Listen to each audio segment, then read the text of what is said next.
उदय भान जी,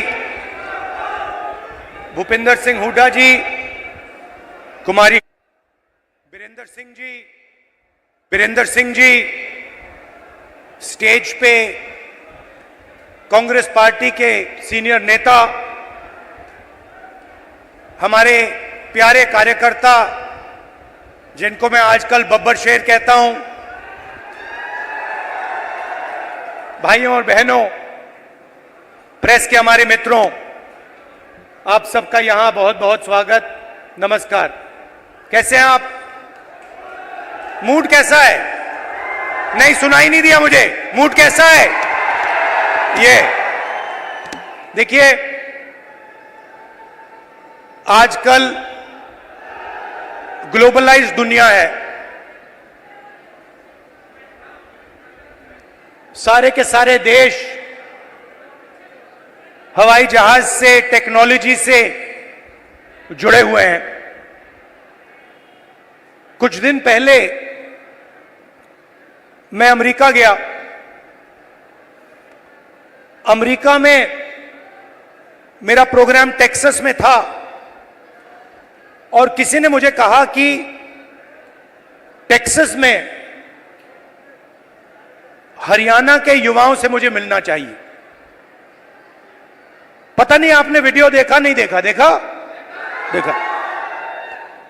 मैं आज आपसे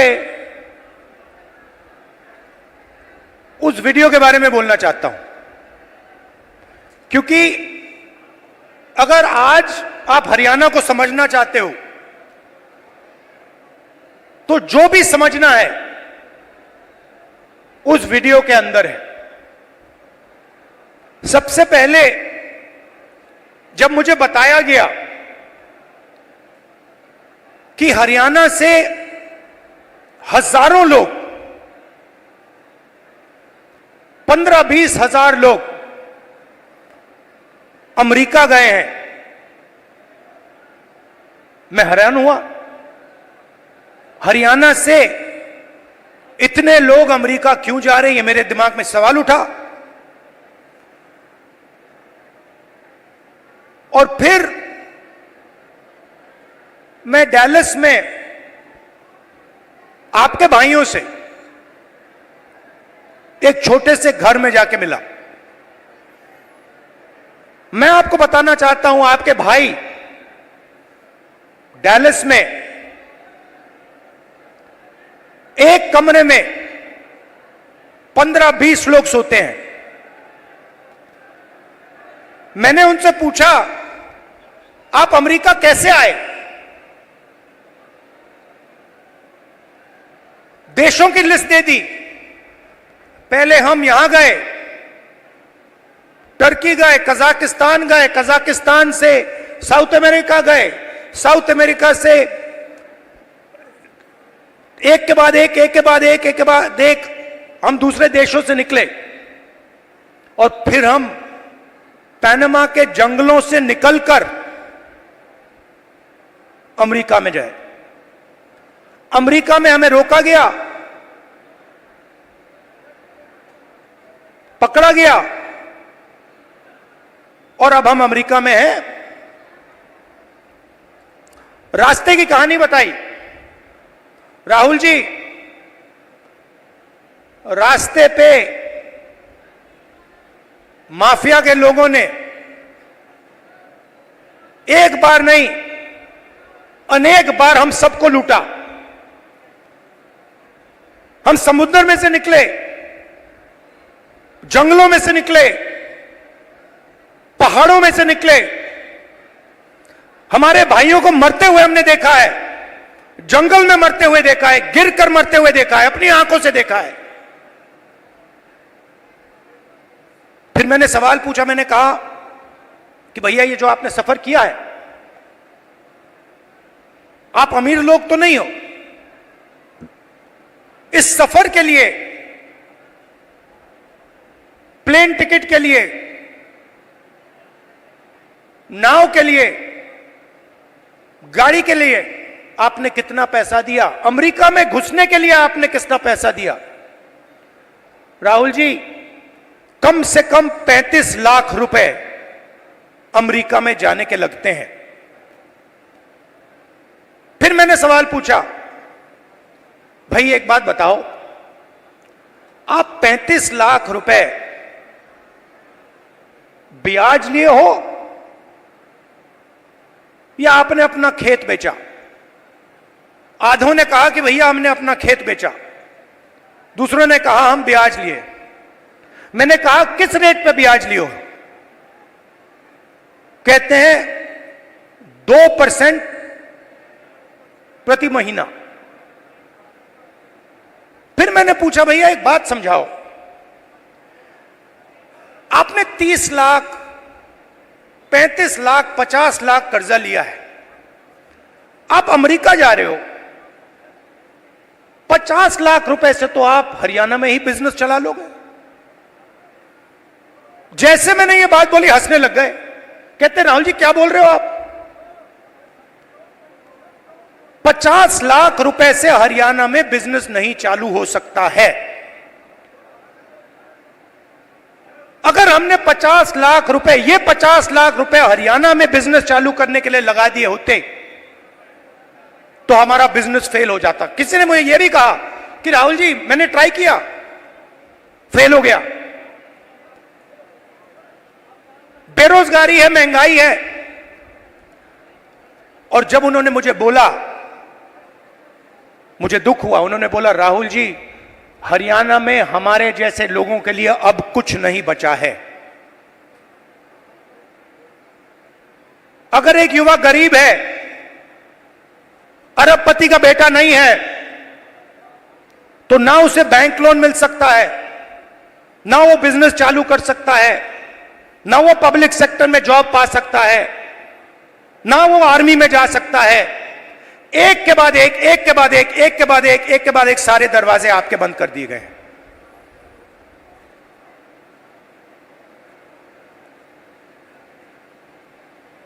मैं जब उस घर से निकला, मैं सोच रहा था कि अगर इनकी ये हालत है तो इनके बच्चों की क्या हालत है। ये तो यहां है, कोई ट्रक चला रहा है, कोई जॉब कर रहा है, पैसा कमा रहे हैं। मेरे माइंड में आया कि इनके बच्चे क्या कर रहे हैं, इनकी फैमिली क्या कर रही है। कमरे में मैंने बात उठाई थी, मैंने कहा कि आप फैमिली से मिलते हो? नहीं राहुल जी, हम 10 साल के लिए अपने बच्चों से नहीं मिल पाएंगे, अपने परिवार से नहीं मिल पाएंगे, हमारे माता पिता मर जाएंगे मगर हम वापस नहीं जा पाएंगे।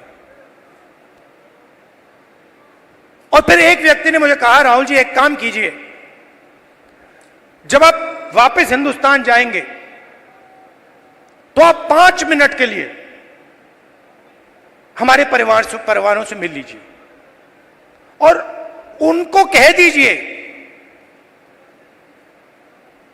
कि हम ठीक हैं, हम सलामत हैं।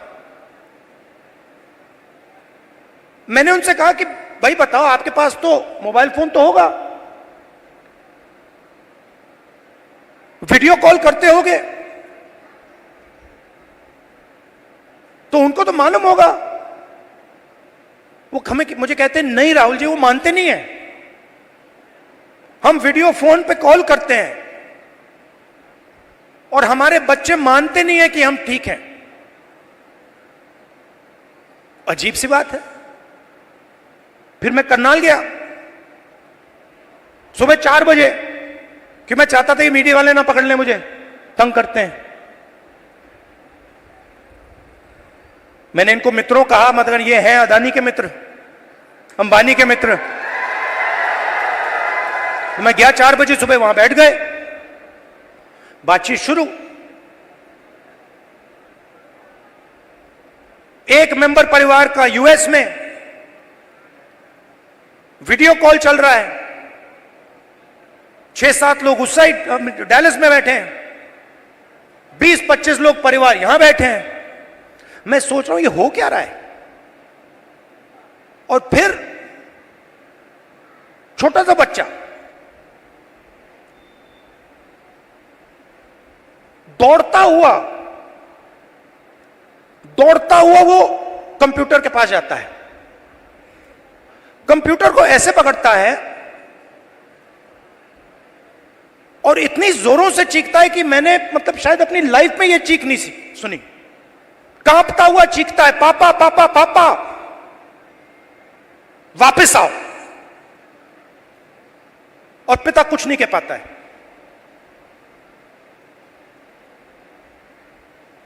देव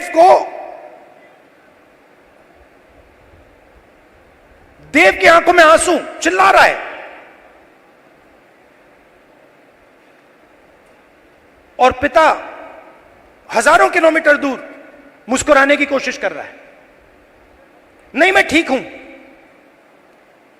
किसी ने कहा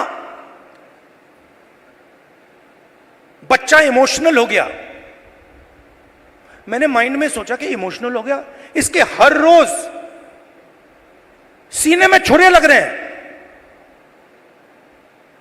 इमोशनल शब्द का क्या मतलब है? वो अपने पिता को 10 साल के लिए नहीं देखेगा, छू नहीं पाएगा, गले नहीं लग पाएगा। क्यों? क्योंकि हरियाणा की सरकार ने हरियाणा को नष्ट कर दिया है, खत्म कर दिया है। वो देव की चीखें नहीं थी, वो हरियाणा के हर युवा के चीखें हैं। और जब वो बोल रहा था, मैं सोच रहा था कि इलेक्शन सब कुछ ठीक है, मगर हरियाणा में जो लाखों बच्चे इस प्रकार से रो रहे हैं, चीख रहे हैं,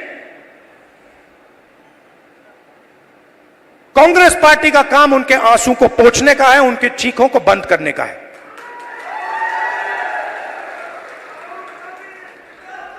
अब देव रो क्यों रहा है, यह मैं आज आपको समझाना चाहता हूं। नरेंद्र मोदी जी ने, हरियाणा की सरकार ने सिस्टमैटिकली इस देश का जो रोजगार का सिस्टम है उसको खत्म किया है। वो जो युवा अमेरिका गए हैं, छोटे से घर में 20-25 एक कमरे में रह रहे हैं। एक वहां पे था जिसको एक्सीडेंट हो गया, चल नहीं पा रहा है। उसकी मां मुझे कहती है, राहुल जी मैं तो बेटे से मिलना चाहती हूं। मैं कहना नहीं चाहता था, कैसे मिलोगी? वो 10 साल के लिए वापस नहीं आ सकता। तो बच्चे चिल्ला रहे हैं, माताएं चिल्ला रही हैं, पूरा परिवार चिल्ला रहा है। क्यों? क्योंकि हरियाणा में रोजगार नहीं। नरेंद्र मोदी क्या करते हैं? काले कानून लाते हैं। जो है आपके पास, जो आप पूरे देश को देते हो, वो भी छीनने की कोशिश कर रहे हैं। कल मैं जम्मू कश्मीर गया, वहां पे कंप्लेंट आ रही है, भैया हमारा सेब का पूरा बिजनेस ठप हो गया, अदानी जी को दे दिया है। हिमाचल में सेब का बिजनेस अदानी को जाता है, यहां पे आपको सही दाम नहीं मिलता है, स्टोरेज कंटेनर उनके। सारी की सारी प्लानिंग 10-15 लोगों के लिए होती है। हरियाणा के किसानों का कर्जा माफ नहीं होगा, आपको सही एमएसपी नहीं मिलेगी, मगर 25 अरबपतियों का 16 लाख करोड़ रुपया कर्जा माफ होगा। और आप देखते रहोगे कि भैया हो क्या रहा है। ये प्रदेश जो पूरे देश को भोजन देता है, यहां हो क्या रहा है।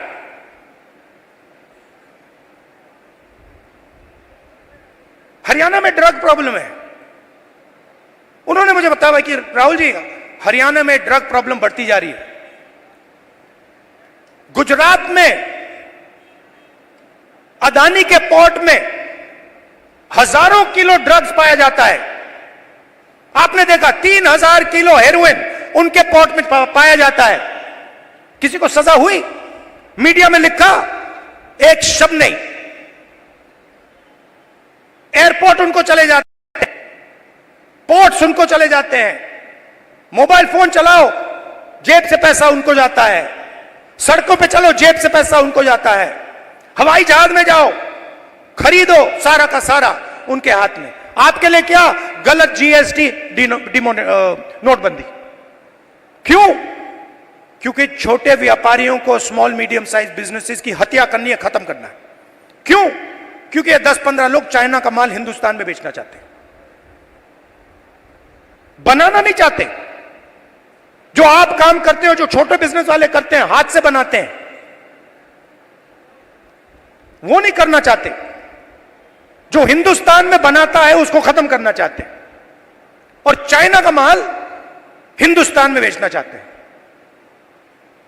लिस्ट निकालिए कंपनियों की, चाइनीज कंपनियों की लिस्ट निकालिए और देखिए उनका हिंदुस्तान में पार्टनर कौन है। चाइना के युवा को फायदा मिल रहा है, चाइना की सरकार को फायदा मिल रहा है, अरबपतियों को यहां फायदा मिल रहा है। नरेंद्र मोदी जी की मार्केटिंग हो रही है, और देव चिल्ला रहा है, चीख रहा है, मेरे पापा को वापस लाओ, मुझे अपने पापा चाहिए। मैं सोच रहा था जब मैं घर जाऊंगा मैं देव के लिए थोड़े खिलौने भेजूंगा। फिर मैंने सोचा क्या मतलब, खिलौने से क्या होगा, फुटबॉल से क्या होगा, क्रिकेट बैट से क्या होगा, वो तो अपना पापा चाहता है। तो ये हरियाणा की हालत है, और ये हम बदलना चाहते हैं।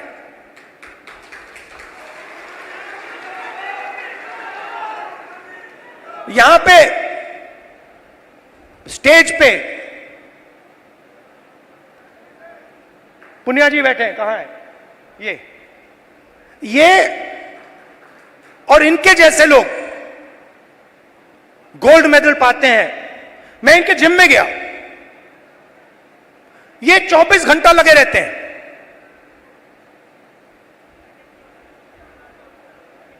24 घंटा क्यों? गोल्ड मेडल चाहिए। क्यों?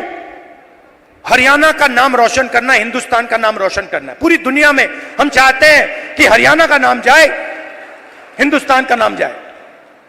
गोल्ड मेडल हम अपने लिए नहीं लेते हैं, गोल्ड मेडल हम हिंदुस्तान के लिए लेते हैं। इन्होंने कहा मुझे, इसने कहा, वो भी 4 बजे सुबह। इनका क्या किया? सारे के सारे एथलीट्स को खत्म कर दिया। इनके बहनों का सेक्सुअल हरासमेंट हो रहा है, और जो कर रहा है उसकी रक्षा चल रही है। 24 घंटे टीवी पे देखो, वो रो रही है, कोई फर्क नहीं पड़ता, बीजेपी का आदमी है, चिल्लाओ जितना चिल्लाना है, देव के साथ चिल्लाओ, 24 घंटा चिल्लाओ, हमें कोई फर्क नहीं पड़ता, मर जाओ। ऐसा हरियाणा हमें नहीं चाहिए। हमें हरियाणा ऐसा चाहिए जहां बच्चे ना रोएं, जहां पिता अपने बच्चे के गले लग सके, जहां मां ना रोए। ऐसा हरियाणा हमें चाहिए, और ऐसा हरियाणा कांग्रेस पार्टी आपको देने जा रही है। अब आप मुझसे पूछोगे ठीक है, आपने कह दिया, बताओ कैसे। मैं आपको शुरुआत की बात कर रहा हूं।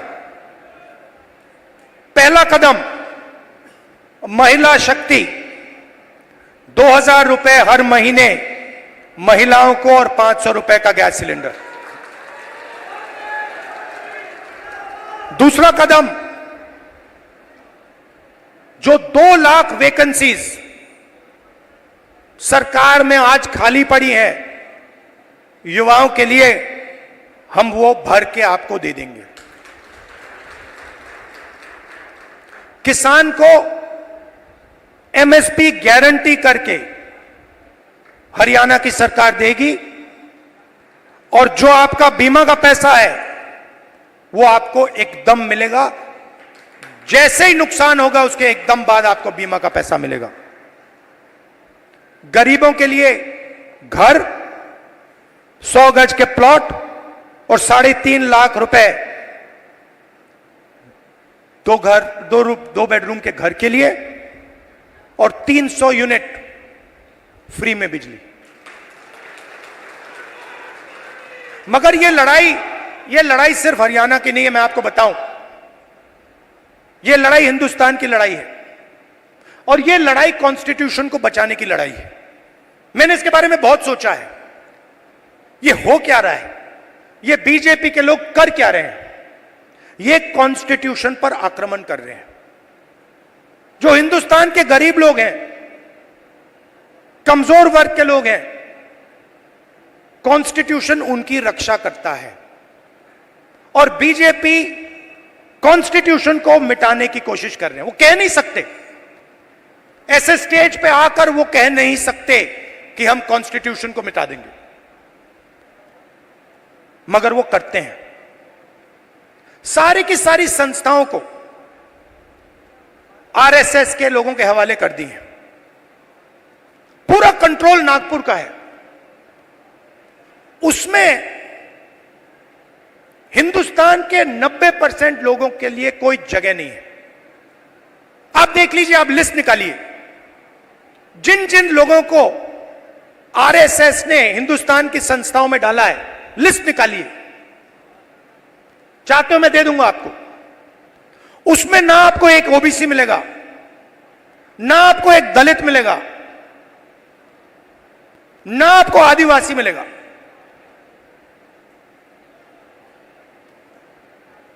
तो खोखला कर रहे देश को।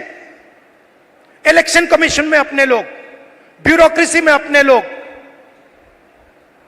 मीडिया में अपने लोग,